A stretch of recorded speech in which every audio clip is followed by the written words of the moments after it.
dan sembang kosong semata. Bila geban jadi real talk. Bila geban jadi real talk.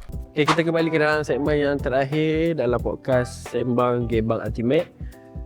Kita dah, tajuk kita tadi pasal work life balance antara bukan work life balance, siapa lagi faham dunia kerja antara Gen Z dengan millennial. So tadi kita dah bincang, kita dah borak apa semua tadi tu. Sekarang ni Cik Melan dia macam nak conclude dan kita nak tahu juga apa keadaan dekat luar yang bercakap juga tentang dua generasi ni lah, especially dalam dunia kerja ataupun yang selain daripada dunia kerja. So tadi kita nak sambung tadi sikit lah yang pasal pekerjaan tukar bidang. Ni saya nak kongsi pengalaman saya sendiri. Saya belajar bidang engineering. Tapi ni kita terus lompat sekarang, saya dah masuk dalam bidang boleh kata media lah. So kat situ pun dia punya berlaku lompat kerja, lompat bidang dekat zaman saya. Laut jauh. Tapi transition dia kat tengah-tengah tu IT. So saya tak boleh lompat daripada engineering terus ke media. Tak ada company yang macam boleh. Dia macam tak ada transition tau. So saya kena saya tiba kan. Macam apa siapa boleh saudara ke apa kan. Kita dia biasanya kerja tak ada kabel. So saya terpaksa lompat ke dalam bidang IT.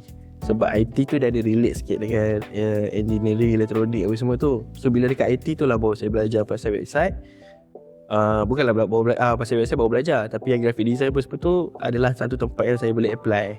Padahal sebelum ni dah buat je, cuma tak ada tempat yang boleh apply. So bila ada apply tu, lepas dah dekat situ dah ada kerja sikit, barulah boleh lompat ke marketing punya part. Dia barulah ke media. So itu proses. Dia tak boleh terus jump lah. Tapi saya bawa pengalaman sendiri jugalah sepanjang perjalanan tu sampailah ke tahap sekarang ni. So itu perjalanan dia kalau tukar bidang lah. Okay, worth it. Dia kalau dapat balik ke macam mana nak kata worth it, tapi pengalaman tu ada. So Tak rasa menyesal lah. dia tak boleh patah balik. Kalau you patah balik, you balik ke zero balik. Untuk masa umur sekarang ni dah tak sesuai nak patah balik. Tak ada ke rasa menyesal macam ruginya aku tak engineer dari dulu. Sebab dulu dah rasa dah kerja engineering tu, yang rasa tak sesuai. Sebab kerja engineering 6 hari seminggu. And then kena standby all the time sebab bermain dengan orang kata apa, benda yang lagi kritikal engineering ni. Macam ada isu ke ada problem, kena pergi site.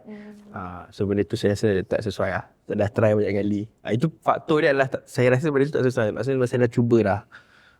So minat dalaman tu adalah kepada media punya part lah. Benda tu lah. Tu punca lah. So itu pengalaman saya lah. Tadi kalau dia ni kata nak tukar kerja tu kan. So benda tu berlaku. Kiranya berbaloi lah.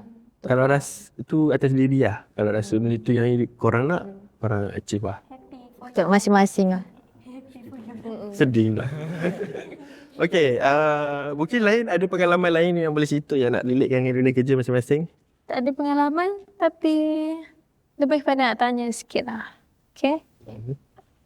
Nak lenting? Backup? Tak orang baran. Kita berbalik kepada topik asal kita lah. Siapa lagi faham dunia kerja? So nak tanya lah, betul ke Gen Z ni dia selalu claim diri orang anxiety? Sikit-sikit saya rasa dia orang tak claim. Maybe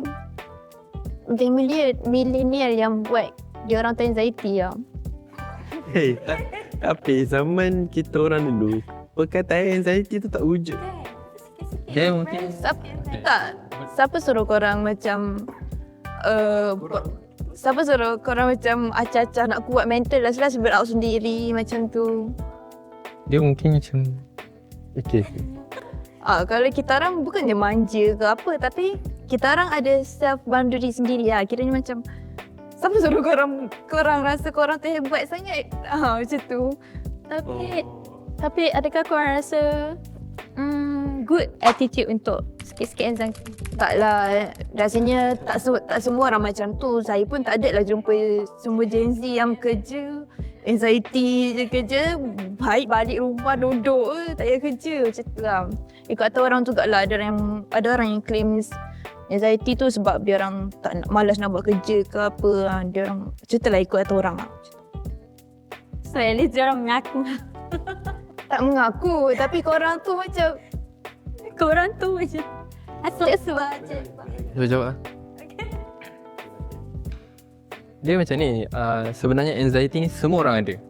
Baik millennials ke, Gen X ke ataupun boomer sekalipun, semua orang ada. Dia Dulu tu anxiety tu apa?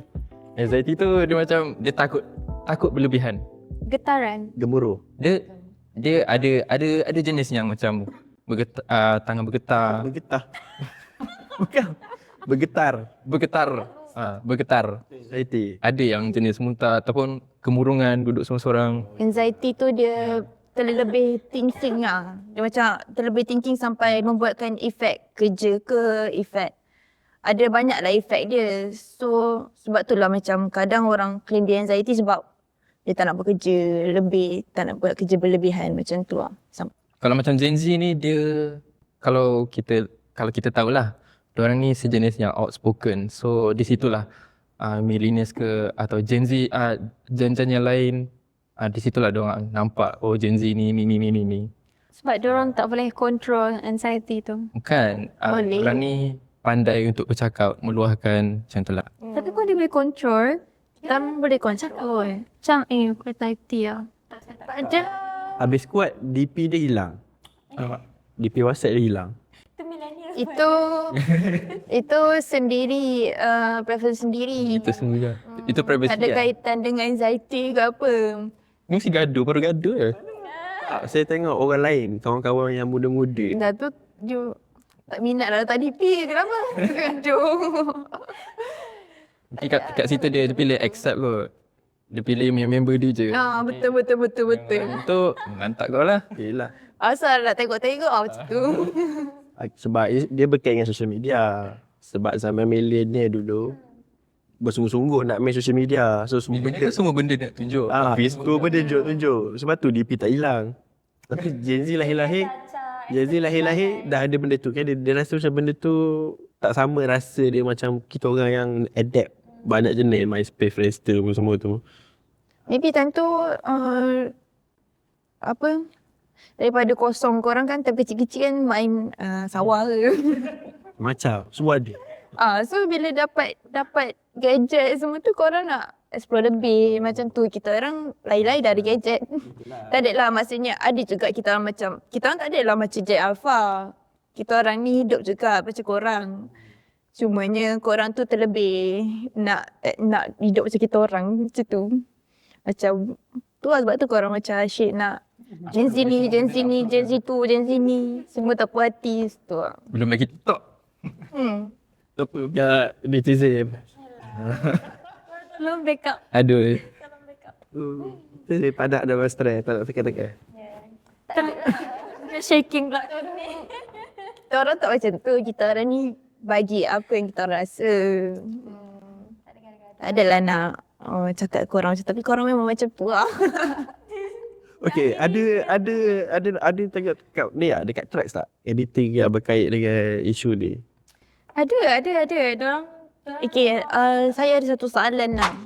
Kenapa korang ni, millennials ni, macam nak terkejar-kejarkan OT semua, nak kejar-kejarkan jawatan, suka jilat bos. Lepas tu last berout sendiri. Lepas tu kadang-kadang lepaskan kat rumah ke apa macam tu. Kenapa macam tu? Kenapa tak fikir nak jaga mental sendiri ke? kita fikir masa depan. Fikir anak bini, kita fikir yang ke depan. So kalau tak jilat bos macam nak hidup. Kalau tak OT, lebih. Itu adalah satu cara kita orang nak elakkan tekanan. Kita orang tertekan dari segi macam zaman kita orang rasa kita orang dah bila dah kahwin dia kena ada rumah, kena ada si pandai, kena ada tu, kena ada ni. So benda tu yang membuatkan kita rasa kita kena cari duit lebih. Cari duit lebih. Itulah yang mengakibatkan orang kerja tak berhenti tu. Lepas tu lalas mental. Lalai mental. Tapi ada juga yang bercerai. Itu dia lah. So itu social media. Lepas tu ada kes pukul bini. Itu faktor kewangan lah yang jadi masalah punca utama. At least kalau benda tu dah settle, mungkin masalah lain. Tapi in the first place, benda tu lah. So macam kita orang dah kena fikir dah. So sebenarnya nak cakap pressure tu datang daripada kerja lah. Disebabkan korang over kerja lah. Pressure bukan datang daripada kerja, datang daripada luar. Benda yang keperluan yang kita nak kejar. So kita terpaksa bekerja Kerja lebih. dan terpaksa mencari duit. Itulah kerja. Cuba kalau kat luar tak ada pun tak apa-apa, tak kerja sangat, aku biasa je lah. Korang lagi prefer Korang beli kopi je. Hello. kita orang ada komitmen juga nak bayar rumah semua. Kereta. Wifi. Apple. Beli markah. Asal boleh hidup, asal boleh minum matcha kan. Macam lah. Macam lele. Okay, saya ada satu soalan lah. Korang lagi prefer Lagi satu. Korang lagi prefer macam OT sampai malam untuk cari duit ataupun dua kerja? Maksudnya pagi kerja lain, petang kerja lain. Sebab korang kan nak cari duit. Korang kan tadi macam korang cakap, korang lebih pentingkan pekerjaan semua untuk bayar ni, bayar tu, stres. Untuk zaman umur macam kita orang dah dapat satu, orang kata, pendapatan yang cukup. Jadi kita komit dari segi masa je lah dekat company tu. Sebab level kita orang dah macam dulu masa muda-muda, memang kita kena kejar kerja sebab nak cepat naik, nak cepat dapat pengalaman. Tapi bila dah sampai satu umur yang mungkin dah 30 ke atas ni, mostly dah ada satu posisi kerja yang okey, stable dari segi gaji. So apa yang korang kena buat adalah commit kat company untuk deliver apa benda yang company tu request lah. Sebab sometimes ada time kita relax, ada time kita kena push lebih. So kita orang kata plus minus lah. Yes tu. Tapi untuk yang dah ada family ni memang tak okey lah untuk kerja je 24 jam. So dia pun kena fikir masa untuk rehat. Biasanya malam tu kalau boleh tak nak fikir dah pasal kerja. Weekend pun kalau boleh betul-betul tak nak kerja dah. Tu untuk level orang yang mungkin dia dah susun, dia dah stablekan life dia. Untuk orang yang tengah struggle mungkin bawah 30 ni, mungkin banyak kerja lah, banyak masa yang dia akan sacrifice. Tapi tak apa lah sebab tak ada komitmen lagi, tak ada family lagi. Betul kot dulu, sampai tu kerja. Tapi yang pasti lepas umur 30, tenaga tu memang tak sama lah dengan umur 20-an. Tenaga kerja. So kena sihat lah. Kena fit. Kena follow Acu. Acu fitness. Okay, Jatuh, ada lagi tambahan? Anything daripada... Okay, ni last lah daripada ChatGPT. Ni soalan... Okay, soalan general lah. Pasal Melody dengan Jay-Z tadi. Mana yang lebih baik? Okay. Lepas Jay-Z ni kata, dua-dua kan? Tak ada yang lebih baik. Dua-dua sama, masing-masing ada kelebihan dan Ego masing-masing ada kelebihan investasi. Contohnya millennial, orang ni yang lama-lama, orang lama dia macam lebih tahan tekanan. Lepas tu dia adapt dengan sistem yang lama. Lepas tu dia pula banyak pengalaman handle kerja secara manual dan juga dengan situasi corporate culture. Ni zaman dulu lah. Bos baru masuk office pakai seluar besar kan. Sebelum zaman dulu lah. Dan Jay-Z lain. Jay-Z ni dia cepat adapt dengan teknologi. Lepas tu dia lagi berani set boundary. Lepas tu dengan menjaga work-life balance tu lah. Itu memang jelas lah dekat Jay-Z. Memang dia lebih capital benda tu. So kesimpulan dia, Gen Z pun akan merasa millennial juga one day. Ucap. Sebenarnya Gen Z dah rasa dulu. And millennial pun dah rasa Gen Z. So rasa kamu macam lah. Ya, ada pros and cons masing. Gen X tu Gen X dia. Gen Alpha pun ada topik okay. kan. So okay, itu sahaja untuk episod kita kali ni. Kosong Kita mengharapkan topik perbincangan ni ada info, ada mesej yang boleh disampaikan kat semua. Dan juga kalau korang, you guys semua ada pendapat masing-masing, boleh komen dekat bawah. So Zati, promote social media. Okay guys, jangan lupa like, follow and subscribe YouTube dan Sa3D. Kita bawakan perkembangan menarik tentang segmen-segmen masyarakat. Ada segmen pasal kerja, mungkin pas ni pasal provider ke, pasal Lelaki tu perempuan ke. stay tuned. Okay? Dari santai jadi deep, dari gelap jadi fakta. Sembang biasa-biasa tapi isi luar jangka. Ini bukan sekarang sembang kosong semata. Bila geban jadi real talk, bila geban jadi real talk.